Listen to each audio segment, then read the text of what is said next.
USA. Watch us via Roku on your smart TV. Download the Millennium TV app from the App Store to stream our shows anywhere, anytime. Millennium TV.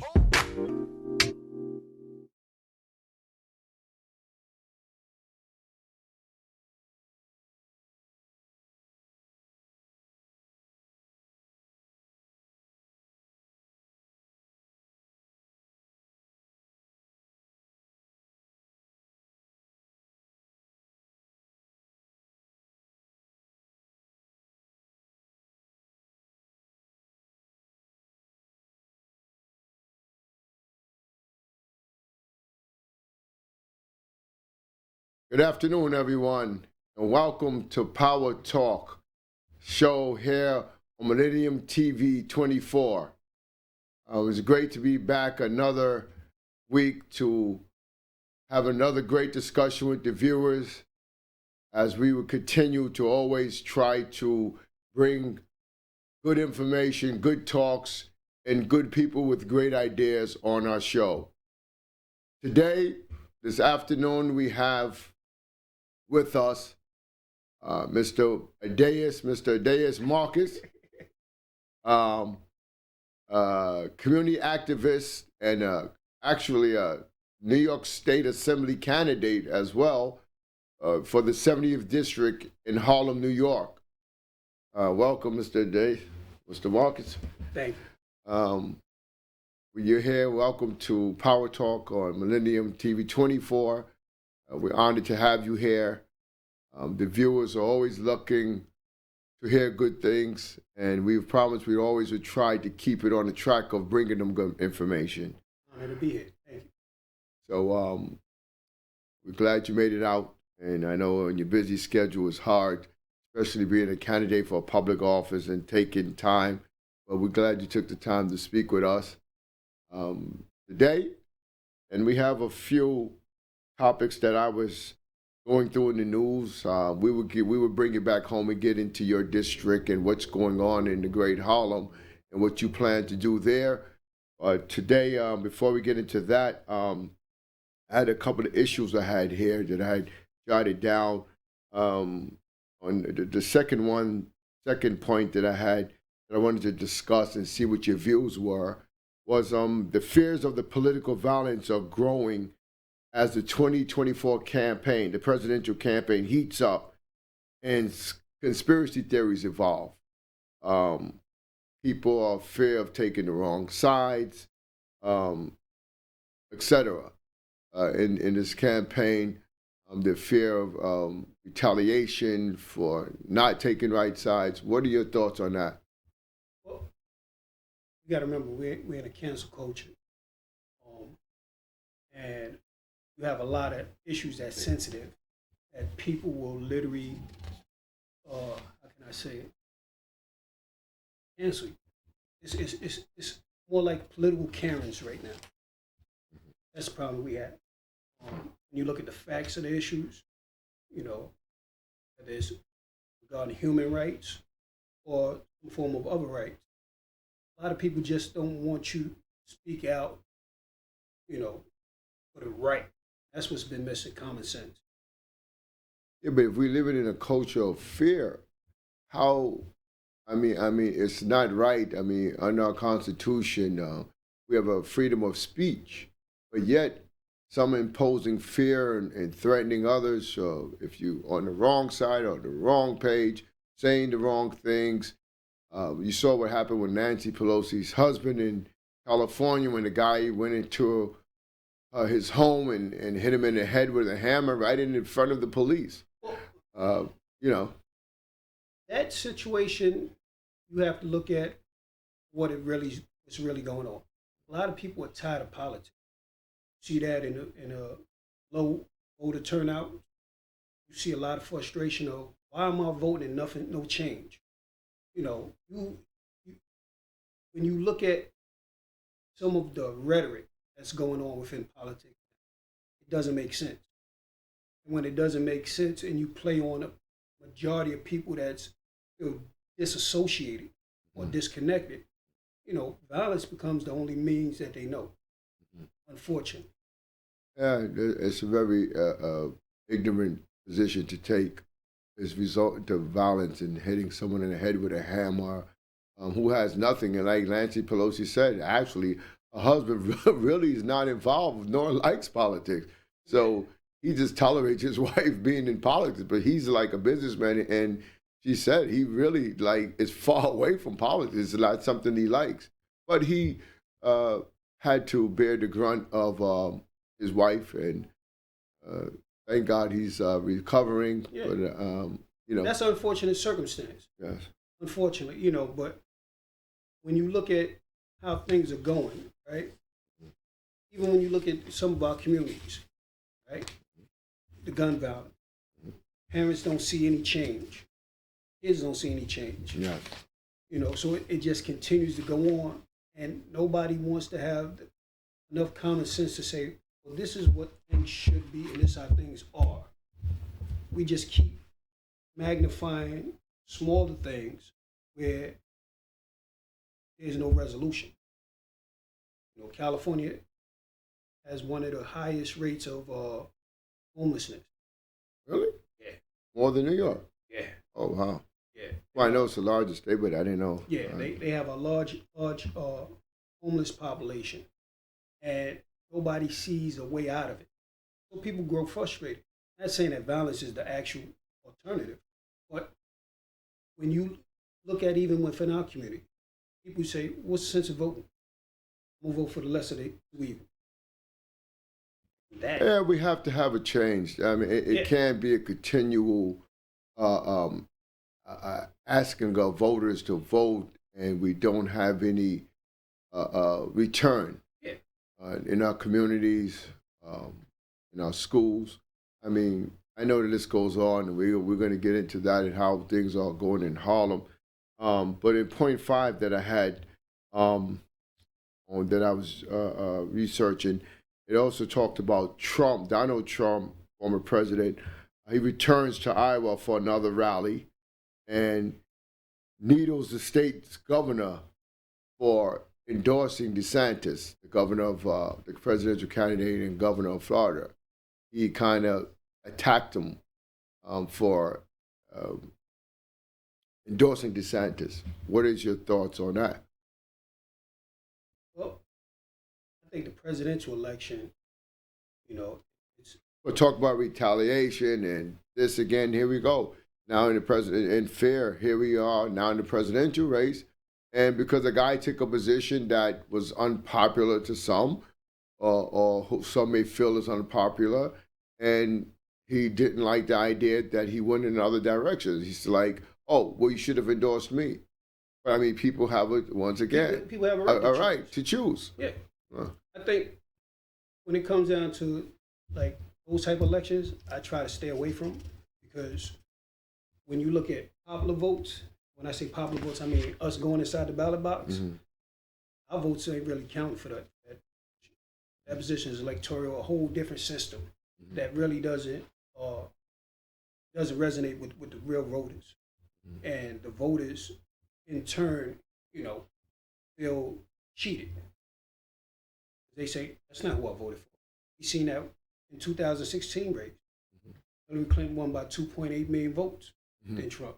Trump still ended up becoming the president. Right. So we have to figure out how'd that happen? If our votes, that spot don't count. We have to focus on where our votes really count at.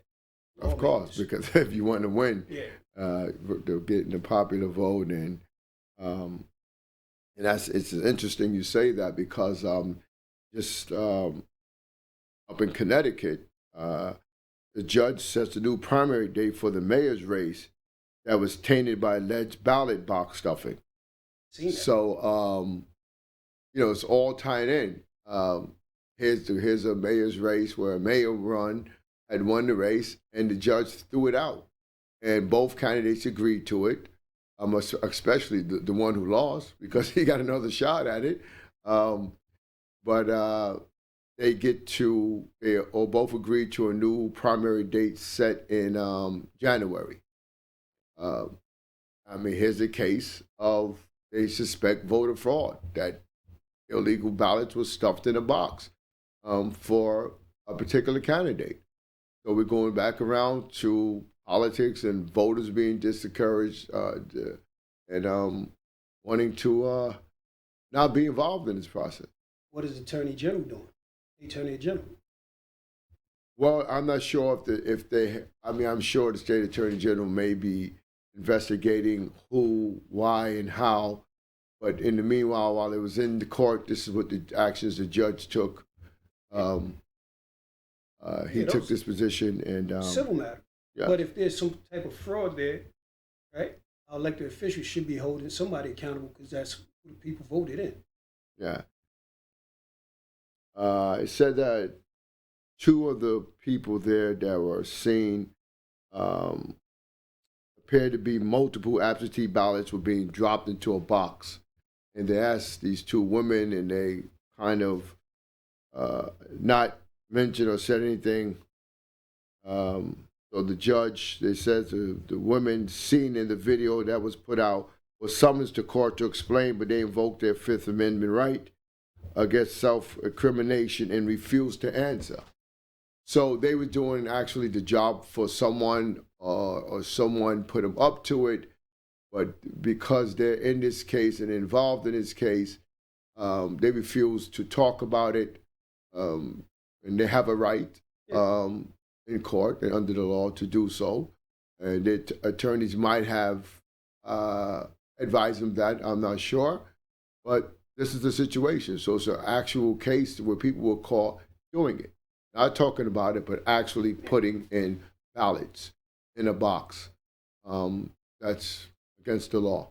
And this is a bad case to see people doing this because it means that people start thinking that there's no fair elections. So if you are outright rightful winner, people will still say you cheated or voters cheated or you did this or you did that to the other candidates or some way you stole votes. Yeah. And this is the picture that's painted in voters' minds today. And unfortunately, history has taught us this. Yes. We've seen it with the Protestant Reformation, where those that was business class got tired of hierarchy and rebelled to over a system. Yes. The whole purpose of what I see that's going on from politics is to destabilize what we have going on. Yes. Continue to infuse more of a socialistic ideology with no facts, no common sense. And what ends up taking place is, frustration. I was talking with some people that vote. Mm-hmm. And when you speak with them and you ask them, why do they vote? Right? Who do they vote for? What issues? Right? They don't care about the issue because what they say is, nothing's going to change. Nothing's going to change. Why don't you vote? Why do you vote? And they say, well, I vote because, it's the right thing to do. Well, I mean, you would feel like that after voting for years and years and years, and you're not seeing proper change. But we're going to talk more about that and how we get to that point. We're going to take a short break for the Millennium News 24 Power Talk Show. And we'll be right back.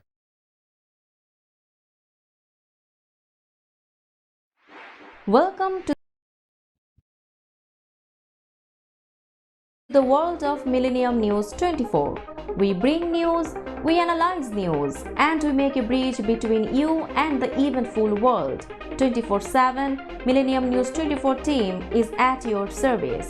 Don't miss today's America, Editorial Today, and Global Democracy with host Tofader Noor.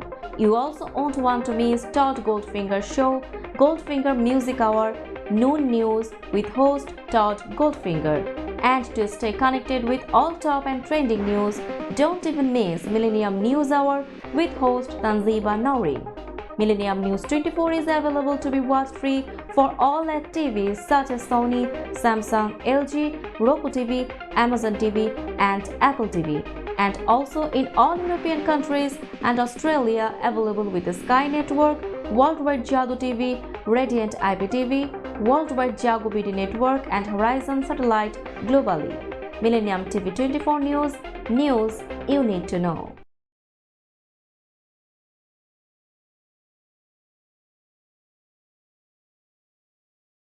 Welcome back to Millennium TV 24 Power Talk show.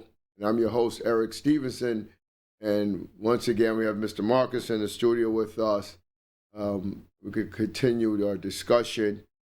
We talked about how voters are feeling disfranchised and many are discouraged from the electoral process as we're seeing more cases arise, like we just heard in Connecticut, where two women were caught on the video depositing illegal absentee ballots in a voter's box to be counted.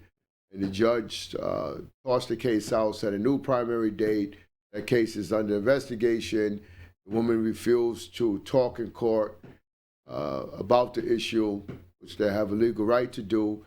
But the point is, many people are fed up, as Mr. Marcus rightfully said. This is going to be a big problem for the upcoming elections, and especially the presidential election. I believe coming up in another week or two, we're going to have a congressional candidate coming on our show to discuss her views on this race and Congress and why she's running. But going into international issue now that was kind of disturbing when I was watching the news and looking into the paper, Mr. Marcus. I heard that it said this morning on CNN, they had a report that said 32 babies recently, this is an additional amount, 32 babies are in critical condition among the patients left at Gaza's main hospital. And that's coming also from the United Nations team who reported it as well. You could ask someone, what is your thoughts? Automatically people are going to say, babies, hurt, injured, it's not right, right? But what do you see about this? The problem that I see with that is, one, shouldn't be bombing places that you know where there's a likelihood of women and children. Innocent. Yeah, completely innocent. I wouldn't care what information has revealed. That should be like more of a strike team as opposed to bombing. That you don't make yourself no better than what you claim your enemies are doing. More or less, people should speak up about it, especially ours, ones that's in power to speak about that. That shouldn't take place on either side. Right, and it should be regardless of which side the babies are on. It's a crime either way, either direction, either side. The crime to humanity is a crime to humanity across the board. Babies, women, innocent people, whether it's Israel or Gaza, it's not right. And people are going to be held accountable for silence. They say you're either part of the problem or the solution. Yeah. Silence is not the solution. Speaking up, taking a position, taking a stand, and just saying we have to stop killing babies in critical condition, whether it's in Israel, whether it's in Gaza, wherever it's going on, whether it's in Africa, whether it's in Sudan, whether it's in Ukraine, Russia, wherever it's happening, there has to be some conscience to stop this. And world leaders will be held accountable for their actions. You never stay sitting in a position of power for all of your life. We're born to die, meaning we're going to live, we're born, we're going to live, and we're all eventually going to die. And there's a price to pay on the actions that we took in our life. And regardless of your religious belief or your belief in a God or not belief in a God, there's a price to pay for your action of what you've done in your life. And crimes to humanity such as this with babies is a severe price and penalty that would be over one's head and on one's back. So we're going to pray that there's an immediate stop to this. immediate stop to the wars wherever they may be, and that people of conscience starts to express their voice for peace. What do you think, Marcus? I mean, peace should always be, the main concern.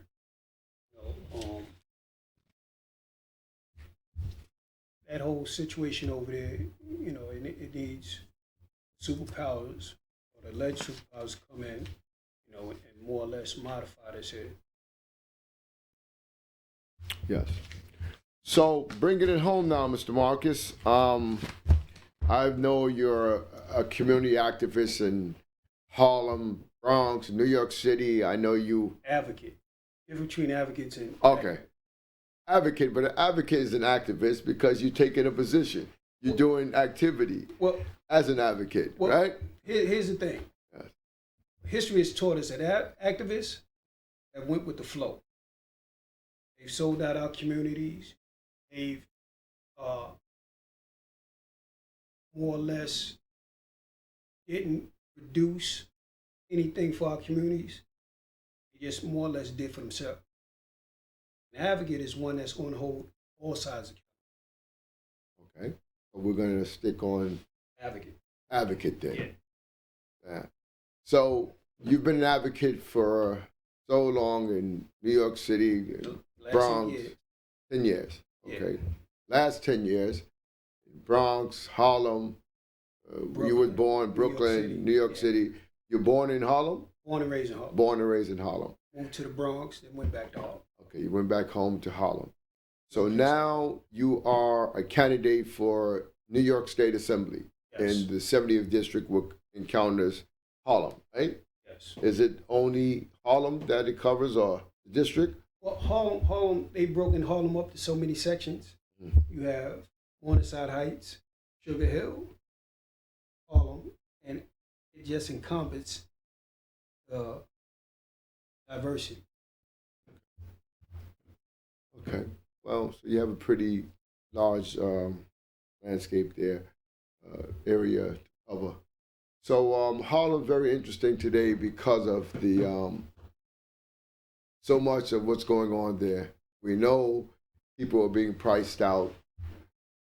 We know the housing stock is like unaffordable now.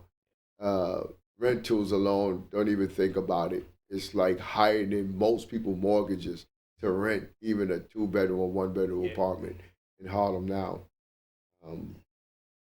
So how and what is going to happen to people who can't afford to live there? Yeah. The sad part about it is right now we're going through something in Harlem where new alleged affordable housing that's going up. Minimum requirement is $75,000 a year. Mm-hmm. No one can afford it. Mm-hmm. Right? We're just very few. Well, let me say, when I say no one, I mean no one from the Harlem community. Okay. Right? Born and raised. Because you have to remember, majority of the people in Harlem, right, born and raised, mm-hmm. they work, anywhere from 17, 19 hours an hour. Barely clears $40,000 a year. Mm. Right? So they're working 2, sometimes 3 jobs just to maintain where they lived at. That's been the problem. It was a severe case of gentrification there. Of course. So what is going to be the solution and the answer? Where are people going to be expected to go to live? And one, and secondly, it's like being pushed out your own home.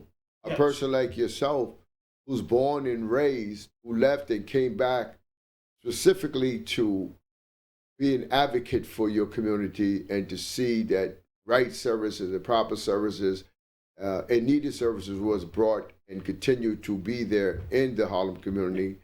Now, what happens? How do you tackle this? Well, let me say this: in the last 2 years, there hasn't been any accountability whatsoever. No one can literally explain how COVID took place. People lost their job, right? Lost a means of providing for their family, but yet apartments went up. Price of living went up, right? Maybe 16 months ago, I alerted some of the city council to the fact that you had new developments going up. Within those developments, they was renting rooms in apartments, $1,600 For a room? For a room, Wow. 2-bedroom apartment. And what we do know is that when they report what was made for the apartment, whether it be HPD or some form of state service that overlook these houses, they put the total amount that they got for the apartment at the fact that they was renting room. And that has been one of the reasons why the increase of apartments has went up. And no one has said anything. On that irresponsible. Irresponsible. We had people that was not just priced out, people that was kicked out because some couldn't afford their rent.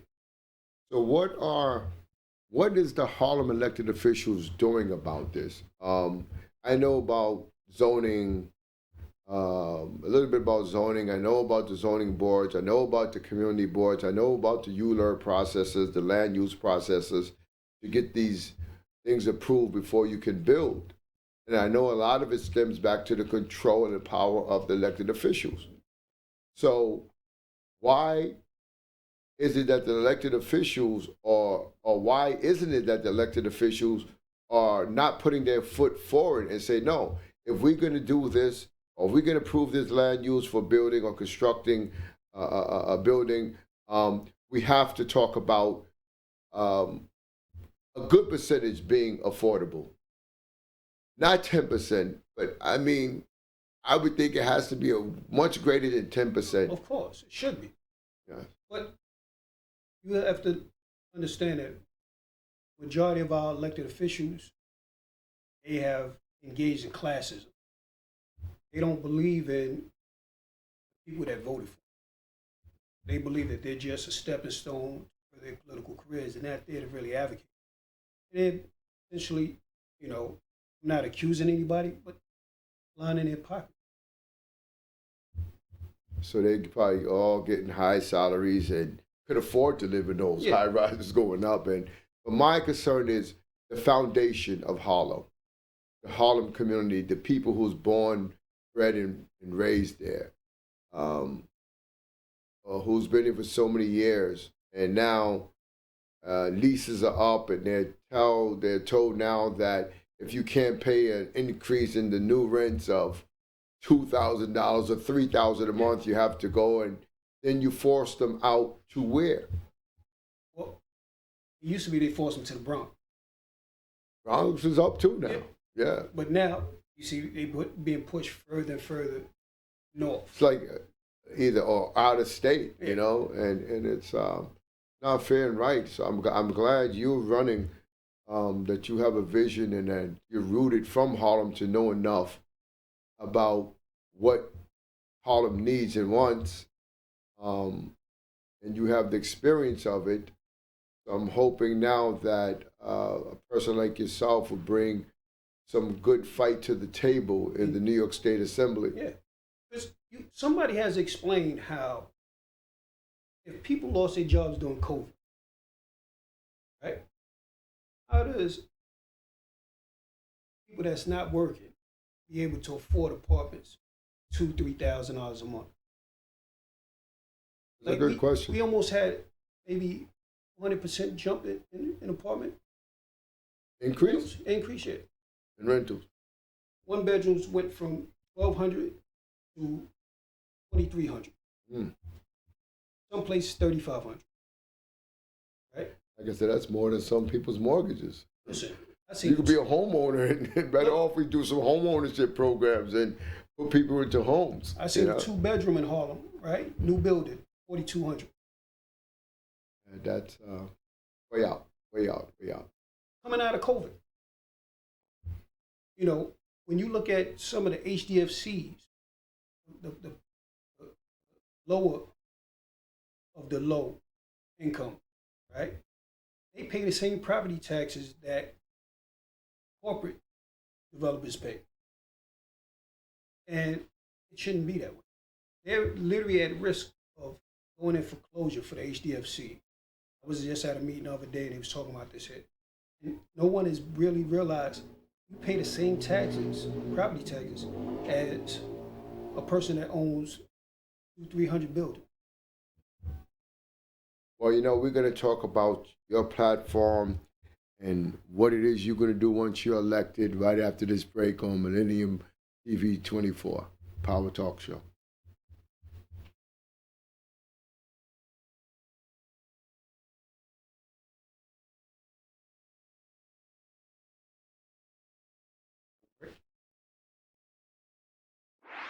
Welcome to the world of Millennium News 24.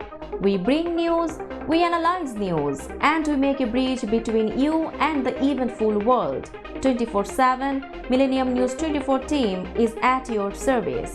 Don't miss today's America, Editorial Today, and Global Democracy with host Tofader Noor. You also won't want to miss Todd Goldfinger's show, Goldfinger Music Hour, Noon News with host Todd Goldfinger. And to stay connected with all top and trending news, don't even miss Millennium News Hour with host Tanziba Nouri. Millennium News 24 is available to be watched free for all LED TVs such as Sony, Samsung, LG, Roku TV, Amazon TV, and Apple TV. And also in all European countries and Australia, available with the Sky Network, Worldwide Jadoo TV, Radiant IPTV, Worldwide Jago BD Network, and Horizon Satellite globally. Millennium TV 24 News you need to know. Welcome back to Millennium TV 24 Power Talk with your host. I'm Eric Stevenson. And once again, we have our guest, Mr. Alpheaus Marcus, a candidate for the New York State Assembly's 70th District in Harlem, New York. Welcome back. And Mr. Marcus, in continuing our talk about the gentrification that's going on in Harlem and the pricing out of the housing of people and the housing stock that's going on, the young, I'm seeing what is the future? What is being carved and paved for the future of the young of Harlem? I know many of the young grew up, went to the streets, didn't finish high school, didn't go to college.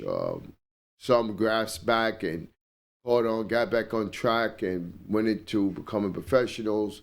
What is it? What plans do you have to lay out something concrete to deal with that situation? I'm glad you brought that up. For the last 3 years, I've been focusing predominantly on creating vocational trade schools. Very important. Very important. Right? I went from trying to get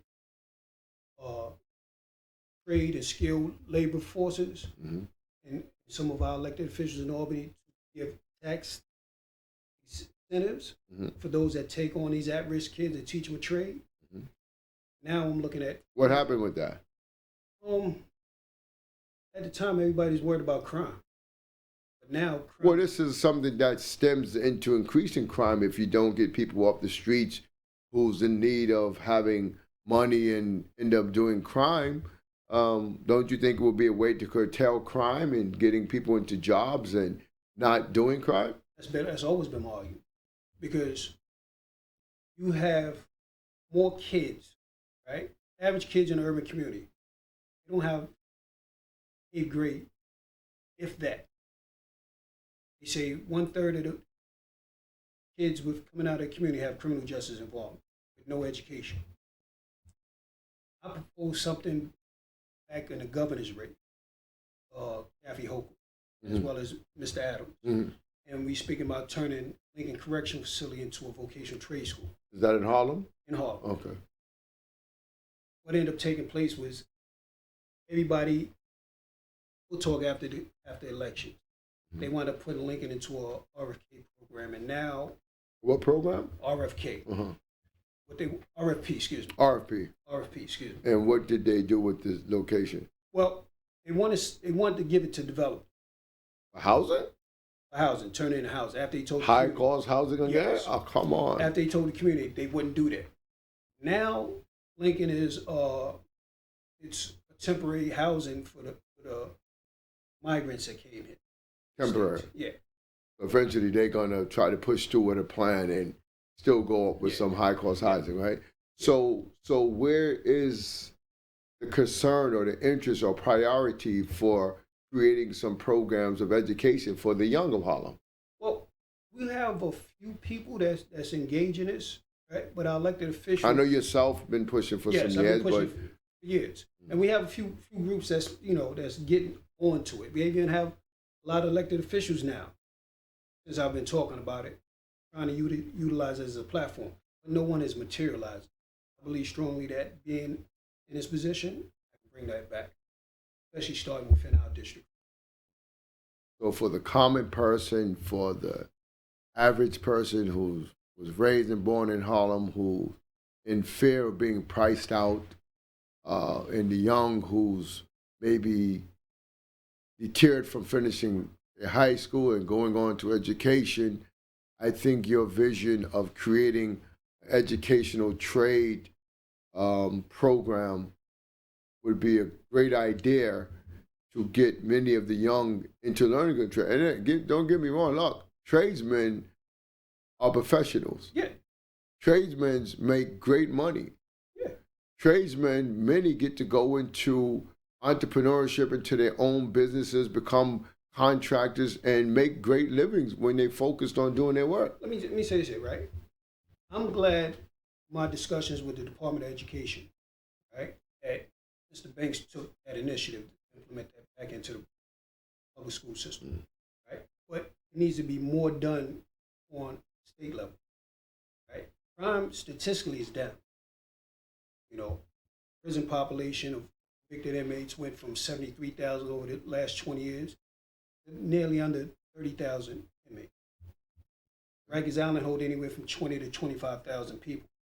Less than 6,000 people in Rikers Island. Let's get rid of crime and let's get rid of prisons. How about that? I mean, that's a far-fetched, but it's a hopeful thought.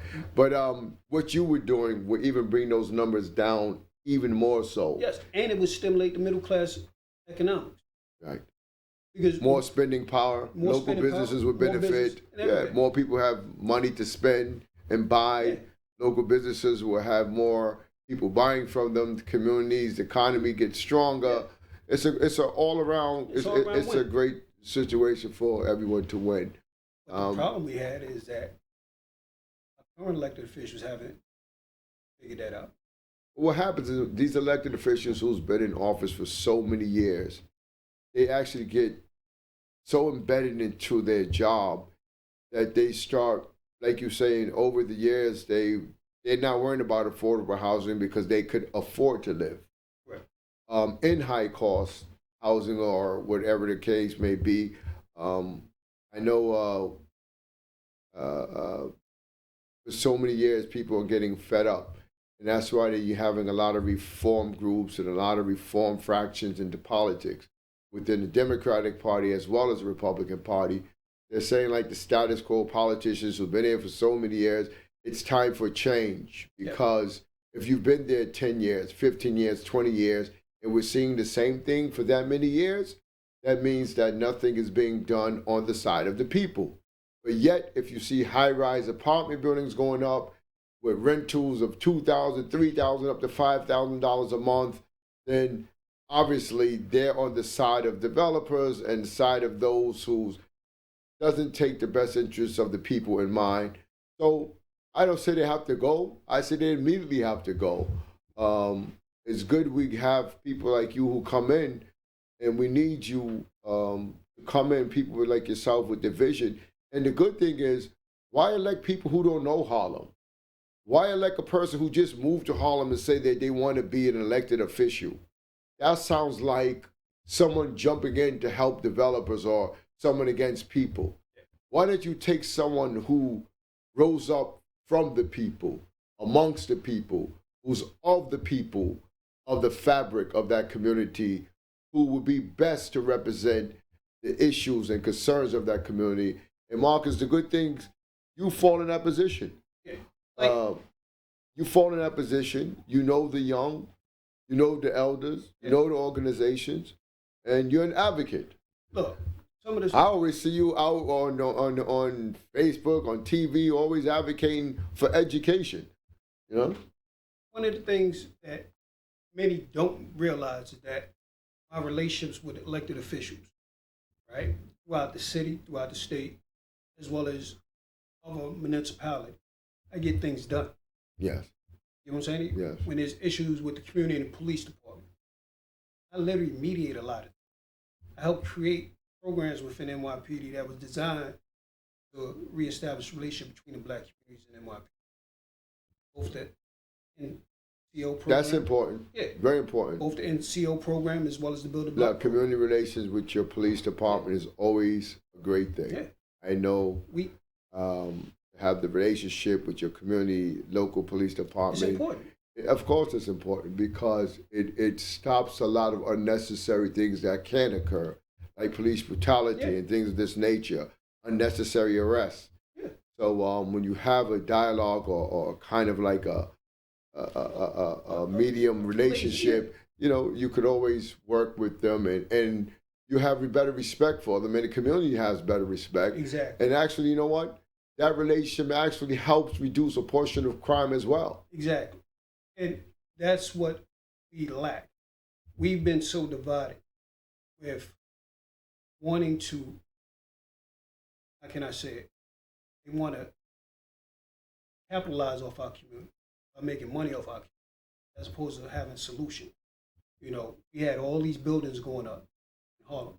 And some of the kids in the communities never got a chance to get on those sites. And that's a good thing what you're saying now because because when you talk about apprentice programs, right? Mm-hmm.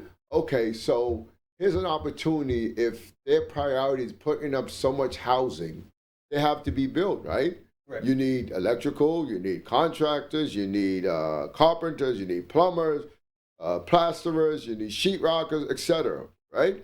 So wouldn't this be a perfect opportunity to partner with these developers? If they're going to get approved to build, shouldn't it be an agreement that they commit to hire local youth of the community to build these housing so they could learn skilled in the job? And guess what? Maybe they would make some money to be able to live in some of these housing. Well, let me say this here to you, right? And it'll be an opportunity for you to incorporate that partnership. Let me say this here to you, right?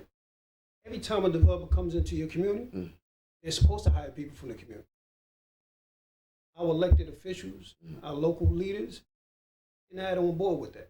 Because taking a kid off the street, a developer had and sponsored an individual through the union quicker than I would be able to do. Mm-hmm. You know, I've been fortunate to have positions and relationships where I would be able to get people into some of these unions backdoor, but it's only so much that I can do, especially when it's more people that's needed. So we need, I think the leverage you need is to be elected so you can or be able to Without question. give you a leverage to be able to communicate and deal with these people of the community on a state level. Without question. Where you could ask them and implement this in further building. You could even do it legislatively with further building that apprenticeship programs to a certain extent and to a certain percentages is actually part of you getting approved for land use. Of course. So you would need to go into city council or state assembly, which you're doing, and Harlem really needs someone who cares about Harlem and who understands it. But you know what people say? They say we already have that, but nobody's holding them accountable to make sure that it's enforced. I mean, to say you have that is to say it, but is it actually going on? If it's not being manifested. I guess probably if you check some of these politicians' donors list, you probably see some of these developers contributed to them, and this explains the reason why many of them are not pushing for that. But Marcus, you're freed of that, so that's good. You don't owe developers. No. You don't. They haven't done favors for you. So the good thing is you have a clean slate. You're of Harlem. You have a concern and love for your community and your people, and you should rightfully push hard. Do you have an email address? Well, currently my email for my assembly is First name, last name, Alpheaus Marcus, Spell it. A-L-P-H, Yeah. E-A-U-S, Marcus, A-L-P-H. M-A-R-C-U-S, F-O-R 70th, assembly@gmail. And is there a number people could reach you if they want to have any ideas to talk to you about, or? Yeah, I give my personal number. Yeah. 718-916-2141. 718 916-2141. 2141. So if anyone has any suggestions or ideas that may be helpful to add to your platform, they can reach out to you? Of course. So what would be one of the first things you would tackle, or would be your pet as going to the assembly for your first year? Well, two of my pets is, again, education, how it correlates with, right?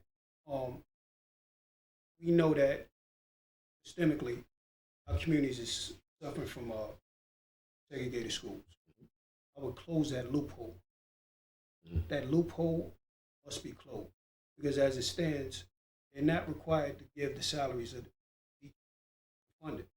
And majority of the schools that's high risk or designated as Title I, they can't get the funding. They tell you, listen, sue us, because we're not going to get the funding, that way. Because we give those that's failing, we got to give those that's not failing. Same loophole that the banks benefited from. It won't be your second pet. Education. Vocational trade schools. Oh, vocational, okay. Because when you bring back vocational trade schools, right, and education, you lower crime rate, right? You stimulate the economy, provide livable wages, you provide community now. Would there be any way you would be able to, on the state level, to bring in affordable housing back to Harlem, or is it too late? You want me to tell you the truth, or you want me to lie to you? I want you to tell the truth. I think it's a little too late. I think it's a little too late. Yeah, because... So if state funding is required for some of these projects and it's not affordable, I would not relinquish the funds. then you would not support it? No, I wouldn't. Okay, so then there still may be some hope, even if it's not all 100% affordable, even if you get it to 30, 40, 50%, you're doing something better than nothing. Yeah, that would be the only. Because if you're keeping some and fighting to keep some there, as you continue to fight for the rest, it's a good start versus than say it's zero and everyone has to go. Yeah. So I'm happy to hear you will be fighting for that in Harlem, and I'm hoping, especially if it has to come through my office. If my district needs the funds, we're not benefiting from it, others is not getting it. That's a fact. Yes. Well, we thank you for that, and thank you for coming all the way from Harlem to join us here today on Power Talk.